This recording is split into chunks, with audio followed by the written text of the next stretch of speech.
ang Pilipinas ang may pinakamataas na pagtaas ng presyo ng langis among our nearby ASEAN countries. Kaya hindi po maaaring sabihin na ito po ay global crisis at hindi kasalanan ng pamahalaan.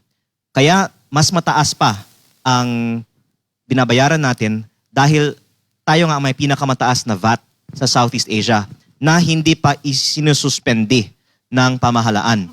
At ang DOF ay nagsasabi na pinag-aaralan pa nila ang pagsuspende ng VAT sa petroleum products. Kaya sana hindi magiging futile ang mga rally o ang mga pangangampanya ng ating mga kababayan para ibaba ito dahil bukas pa sa posibilidad na ibaba ang VAT ang ating pamahalaan at pag mas dumami pa ang ating mga kababayan na nananawagan para dito, then sa tingin ko magre-react ang ating gobyerno.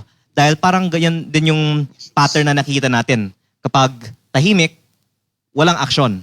Pero pag mainit na ang issue, bibigay ang ating gobyerno sa kagustuhan ng mga tao para manatili sila sa kanilang pwesto.